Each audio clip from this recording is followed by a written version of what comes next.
CNBC आवाज Motilal Oswal studios में आपका स्वागत है। नमस्कार, मैं हूं आपके साथ आशीष चतुर्वेदी और आप देख रहे हैं खिलाड़ी नंबर 1। हफ्ते की शुरुआत हुई है और बहुत ही इंटरेस्टिंग और अच्छे नोट पर शुरुआत हुई है। मार्केट में आप देखें तो लगभग डे हाइस के करीब बढ़िया तेजी के साथ कारोबार देखने को मिल रहा है। चलिए क्विकली आपके सामने रखता हूं पूरे मार्केट का अपडेट। 1% ऊपर निफ्टी है, 250 अंक मजबूत। निफ्टी बैंक यहां पर आप देखें तो तकरीबन 1000 अंकों तक की तेजी आपको देखने को मिली थी। अभी भी 950 अंक ऊपर है। मिड कैप 1% ऊपर, स्मॉल कैप्स में भी देखें तो बढ़िया बढ़त के साथ यहां पर आपको कारोबार नजर आएगा। 250 अंक ऊपर, 1.25% से थोड़ी सी ज्यादा की तेजी डे हाई पर नजर आएगा। मार्केट का एक्शन साफ आपकी स्क्रीन पर। मार्केट में बढ़ने वाले शेयरों की संख्या है ज्यादा, लेकिन ऐसे मार्केट में कौन से स्टॉक चल रहे हैं, कौन से नहीं चल रहे, पूरी तस्वीर आपकी स्क्रीन पर। अब क्योंकि जियोपॉलिटिकल टेंशन काफी हद तक ईज हुई है, इंडिया विक्स अब आपको 17 के करीब 4% नीचे नजर आएगा। और बाकी क्या ही कहने, वाह, चारों तरफ सिर्फ और सिर्फ हरियाली। जहां पर कैपिटल मार्केट्स है, PSU बैंक्स, फाइनेंशियल्स बैंक्स, सब में बढ़िया तेजी आपको नजर आएगी। निफ्टी ऑटो की रफ्तार आज टॉप गियर में तकरीबन 2% ऊपर। ऑयल एंड गैस ऊपर है। रियल्टी स्पेस में आपको खरीदारी नजर आएगी, यानी कोई भी स्पेस और सेक्टर ऐसा नहीं है जो फिलहाल आपको लाल निशान में नजर आए।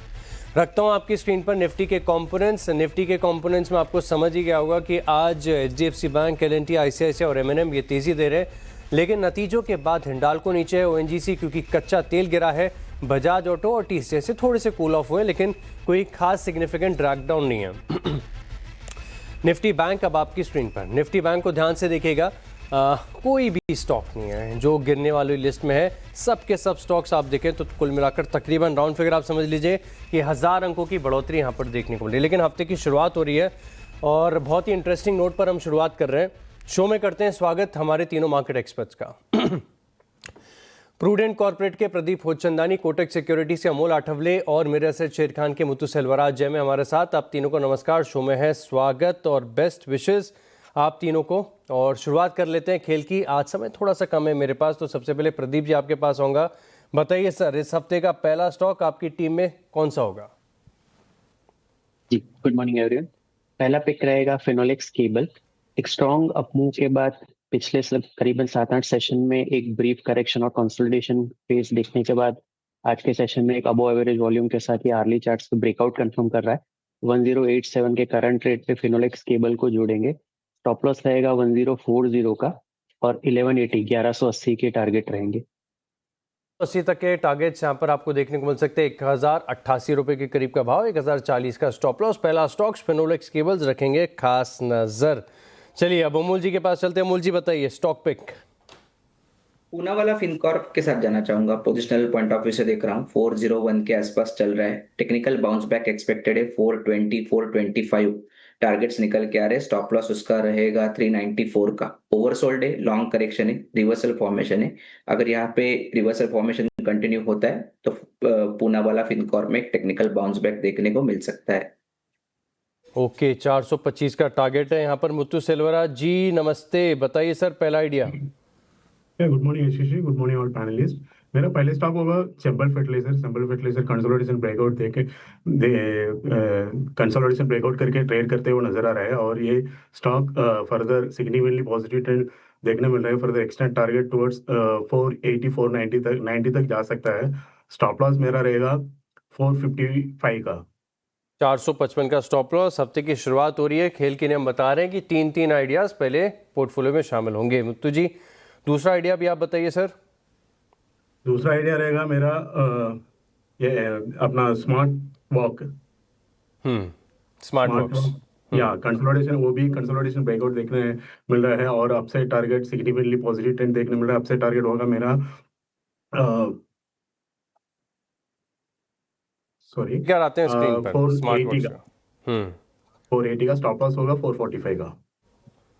480 का टारगेट और 45 का स्टॉप लॉस। ठीक है, नोट कर लिया। स्क्रीन पर फ्लैश आ रहा है, रुपए में थोड़ी सी रिकवरी और मजबूती आई है, नजर यहाँ पर भी रखेंगे। लेकिन अमोल जी आपकी तरफ से दूसरा आइडिया। रेडिंग ट्रेंड के साथ जाना चाहूंगा। पोजिशनल पॉइंट ऑफ व्यू से देख रहा हूँ 223 के आसपास है। अगर ये पॉजिटिव कंसोलिडेशन में कंटिन्यू होता है तो 235 के टारगेट्स निकल के आ रहे। स्टॉप लॉस उसका रहेगा 218 का। 218 का स्टॉप लॉस रेडिंगटन को चुना है। प्रदीप जी दूसरा आइडिया आपकी तरफ से। जी, न्यूवामा वेल्थ रहेगा दूसरा आइडिया।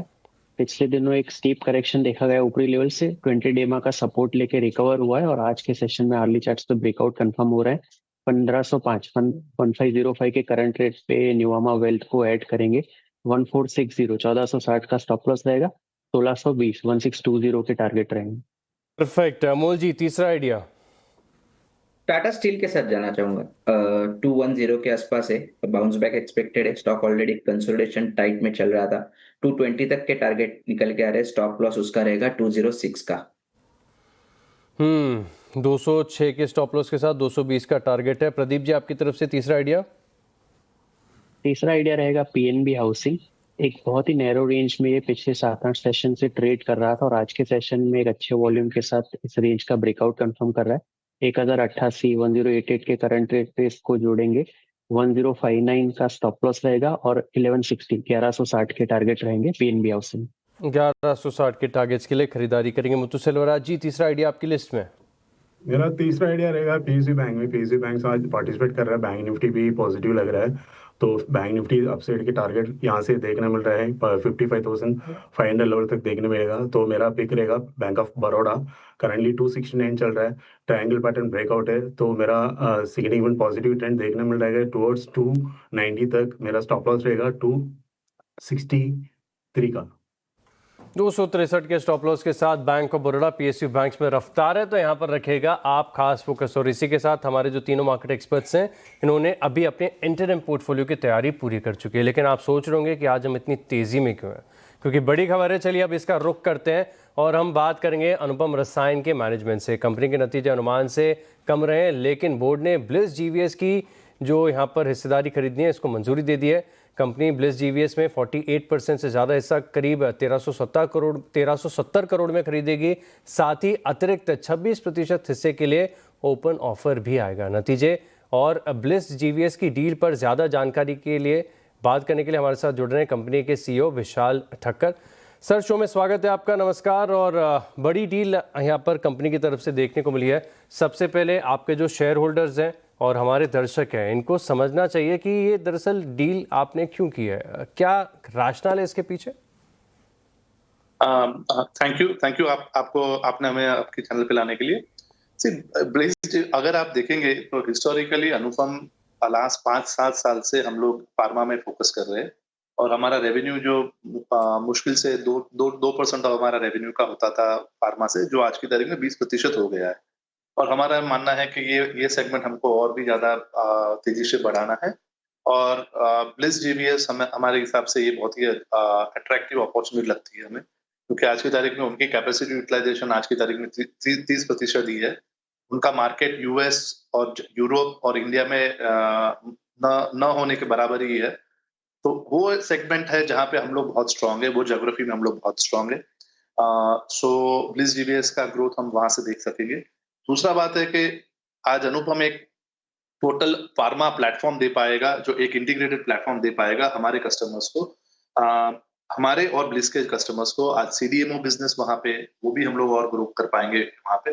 तो हमारा ये मानना है कि ये बहुत ही आकर्षक अपॉर्चुनिटी ब्लिस के लिए भी है और अनुपम के लिए भी है। और अगर आप भूतकाल में जाए तो जैसे हमने 10 फैक्ट लिया था, तभी भी यही एक था कि भाई हम वर्टिकल इंटीग्रेशन की बात करें, एक ओवरऑल प्लेटफॉर्म अप्रोच की बात करें, और जिसका नतीजा हम देख पा रहे हैं कि उनके परफॉर्मेंस में और उससे हमारे ग्रोथ की सुनिश्चितता में भी, तो दोनों तरफ से हमें अच्छा लग रहा है। तो सिनर्जी बेनिफिट्स यहाँ पर देखने को मिले। लेकिन सर, एक बड़ा सवाल ये निकल कर आ रहा है, क्योंकि डेट टू इक्विटी आपका 0.6 टाइम्स है, 500 करोड़ के आसपास की आपकी लॉन्ग टर्म बोरोइंग्स भी हैं। बड़ी खरीद है, बड़ी डील है आपके लिए, तो इसे फंड कैसे किया जाएगा? जैसे आप अगर देखेंगे, जब हमने जेहॉक लिया था तभी भी और यहाँ पे भी हम लोग का अप्रोच यही रहने वाला है कि अंदाजन 300 करोड़ की डेट हम लेंगे जो एनसीडी के फॉर्म में रहेगी, और बाकी का जो रहेगा वो क्वाजी इक्विटी के रूप में आएगा, जिससे कि हम पूरा कंसोलिडेशन कर पाएंगे। डाइल्यूटिव इफेक्ट भी नहीं रहेगा और वो डेट भी नहीं रहेगी हमारे पे। तो ये हमारे लिए बहुत ही एक वेल स्ट्रक्चर्ड ट्रांजैक्शन रहेगा, जिसमें हमारे पास at some point in time हम लोग उसको फिर ब्रिज टू इक्विटी की तरह से हम लोग उसको क्लोज करेंगे। तो डेट में हमें ज्यादा लग नहीं रहा है, 300 करोड़ से ज्यादा डेट बढ़ेगी, पर उसके सामने 180 करोड़ का EBITDA भी है जो भी साथ में आएगा। चलिए 180 करोड़ के आसपास का बेटा भी सपोर्ट यहाँ पर करते हुए नजर आएंगे, 300 करोड़ के आसपास की डेट है। लेकिन एक बात आपने बताई कि ब्लिस जीवीएस फिलहाल सिर्फ 30% की कैपेसिटी पर काम कर रहा है। ये सुनने में बड़ा अटपटा सा लग रहा है। इतनी कम कैपेसिटी क्यों है? इसके पीछे क्या कारण है और आप इसको कैसे सुधारेंगे? इसके लिए कोई रोड मैप तैयार किया है कंपनी ने? हाँ जी, तो देखिए, एक है कि उन्होंने रिसेंटली ही एक बड़ा एक्सपेंशन किया था और एक और एक्सपेंशन अंडर प्रोग्रेस है, तो उसके चलते ये कैपेसिटी यूटिलाइजेशन लोअर है। वरना उनका ग्रोथ तो था, उनके पास अच्छा मार्केट भी है और उनका ऑर्गेनिक ग्रोथ रहेगा। और जैसे हमने बताया कि जो यूएस, यूरोप में जहाँ पे उनका अभी मार्केट शेयर कम है, वहां पे हम उनको ज्यादा ग्रोथ दे पाएंगे, बिकॉज हमारा ट्रेडिशनली वो मार्केट हमारे बहुत ही स्ट्रांग रहे फॉर अनुपम, एंड जेहॉक आने के बाद और भी ज्यादा हमारा उधर प्रेजेंस हो जाएगी। तो वो एक है। दूसरा, इंडिया मार्केट पे उनका उनका जो था, वहां पे हम लोग उनको फोकस कर पाएंगे, बिकॉज वो मार्केट भी हम लोग ट्रेडिशनली स्ट्रांग है। तो ये 3 मार्केट्स में हम लोग हम उनका ग्रोथ दे पाएंगे। और साथ में जो CDMO प्रोजेक्ट्स की जो हमने जो बात करी है, जो अभी उनके डेवलपमेंट स्टेज में है, कॉन्वर्जेशन स्टेज में, जिसको हम लोग ये ट्रेडिशनली अनुपम बहुत स्ट्रांगली ऑपरेट करते ही है वो मार्केट में, तो we will be able to. And तीसरा बात है कि जैसे आप कोई भी कस्टमर के पास पूरा एक वैल्यू चेन लेके जाते हो, एक पूरा ऑफरिंग लेके जाते हो, KSN से लेके फॉर्मुलेशन तक का, तब आपके पास हमेशा एक ज्यादा ग्रोथ अपॉर्चुनिटी बन के आती है। ग्रोथ अपॉर्चुनिटी काफ़ी बेहतरीन, लेकिन सर इस डील के साथ साथ आपकी कंपनी के नतीजे भी आए हैं और नतीजे में देख रहा हूँ कि स्लाइटली मार्जिन आपके बड़े कमज़ोर आए। 29% के बेटा मार्जिन घटकर तकरीबन 22% के हो गए। मुनाफा 11% घटा है, बेटा 4% नीचे। हालांकि रेवेन्यू आपकी बढ़िया आई है। क्या कारण रहा कि मार्जिन में इरोजन है इस बार? नहीं, आप अगर देखें तो पूरे साल का हमारा मार्जिन देखेंगे तो 25% EBITDA मार्जिन पे रहे। और मैं जैसे भी पास्ट में भी मैं गाइड करता रहा हूँ कि भाई हमारा एवरेज EBITDA मार्जिन 25% के आसपास रहना चाहिए। 1 से 2% आगे या पीछे हो सकता है, तो ये हमारा हमेशा का गाइडेंस रहा है। तो लास्ट ईयर में हमारे परफॉर्मेंस माने मार्जिन थोड़े ज्यादा थे फॉर वेराइटी ऑफ रीजन, जो हमने उस कॉल में भी चर्चा की थी। तो मेरे हिसाब से ये जो मार्जिन है वो स्टेबल मार्जिन लग रहे हैं। आगे जाते हुए वो मार्जिन से हम करेंगे। और रेवेन्यू ग्रोथ आया है, जैसे हमने बोला कि रेवेन्यू ग्रोथ अगर आप देखो, फार्मा में भी है, पॉलीमर में भी है और एग्रोकेमिकल में भी है। और हमारा सालाना अगर रेवेन्यू ग्रोथ आप देखोगे तो हमने 60% से ज्यादा का रेवेन्यू ग्रोथ किया हुआ है। तो मोटा मोटी मैं यही बोलूंगा कि ग्रोथ है, मार्जिन स्टेबल है। हाँ, आप एक क्वार्टर का देखेंगे तो आपको ज्यादा या कम दिखेगा, और पिछले साल का जो मार्जिन थे वो थोड़े से ज्यादा ही थे, जो हमने पहले भी बात की थी। तो I am comfortable, I would say. चलिए, बहुत बहुत धन्यवाद सर आपका। आप हमारे साथ जुड़े, पूरी डील को एक्सप्लेन किया, नतीजों के साथ ग्रोथ आउटलुक पर भी आपने बात की। बहुत बहुत धन्यवाद सर आपका। Thank you. चलिए, इसी के साथ रुकते हैं छोटे से ब्रेक के लिए, लेकिन ब्रेक के बाद कुछ और स्टॉक्स पर करेंगे बात। आप बने रहे हमारे साथ। स्वागत है। और अब बात करते हैं कुछ बजिंग स्टॉक्स की, जहां पर आपको जबरदस्त एक्शन देखने को मिल रहा है। स्क्रीन पर लेकर आइए चार्ट स्पार्क का। स्पार्क से मेरा मतलब है सन फार्मा एडवांस रिसर्च। ये स्टॉक रुकने का नाम नहीं ले रहा है। इसके नतीजे आए थे, नतीजों में काफ़ी वन ऑफ्स थे, लेकिन इसके बाद पिछले 2 दिनों में देखें तो मैसिव बड़ा मूव यहाँ पर देखने को मिला है। कम चर्चा होती है स्टॉक की। मुथु सेल्वराज जी, आप चार्ट देखकर बताइए। 227 रुपए के करीब का भाव, 8% ऊपर। स्पार्क में स्पार्क बचा है या फिर गेम ओवर? ये देखिए, ये स्टॉक अभी बुलिश पैटर्न फॉर्मेशन में ट्रेड करते हुए देखने मिल रहा है और ये फर्दर अपसाइड मोमेंटम जा सकता है 240 260 तक। डाउन साइड की रहेगा, सपोर्ट रहेगा उसका 190 लेवल। 190 ये ब्रेकआउट किया हुआ है तो ये पॉजिटिव स्टैंड है और जा सकता है। ओवरऑल ये short term to medium term अच्छा लग रहा है ये स्टॉक। टीटागढ़ रेल सिस्टम 8.5% ऊपर। कुछ मीडिया रिपोर्ट्स न्यूज़पेपर की हाईलाइट कर रही हैं कि सरकार 40,000 करोड़ के आसपास के नए टेंडर ऑर्डर्स की बात कर रही है। अमोल जी, चार्ट देकर बताइए, आज के लिए कहानी पूरी हो चुकी है? करीब 8% ऊपर ये स्टॉक, या फिर अब मूव और आ सकता है?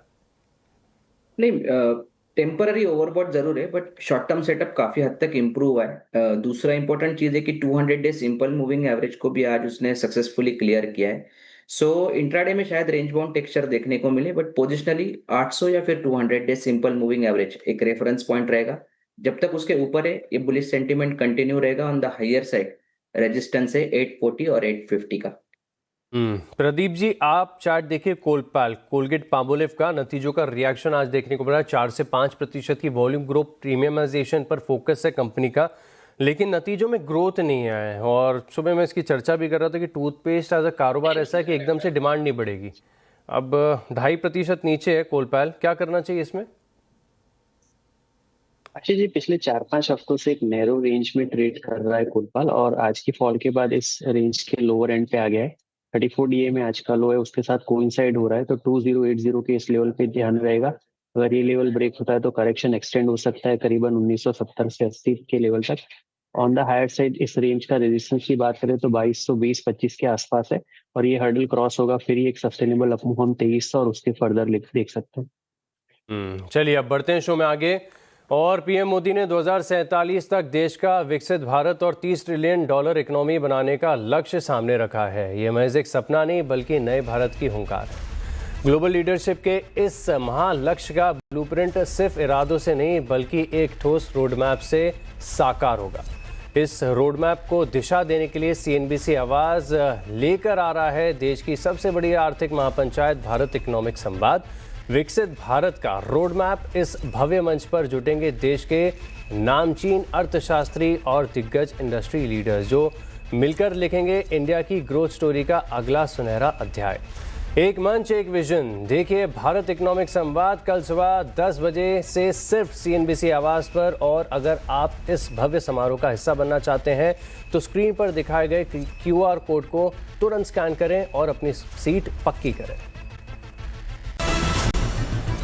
Welcome back. चलिए अब दिखाता हूं आपको परफॉर्मेंस स्क्रीन पर। सबसे पहले आपकी स्क्रीन पर आएगा प्रदीप जी का पोर्टफोलियो, जहां पर आप देख सकते हैं कि तीनों ट्रेडिंग आइडियाज इनके हरे निशान में कर रहे हैं। बहुत बढ़िया, शानदार, आधे प्रतिशत के मूव्स यहां पर आपको नजर आएंगे।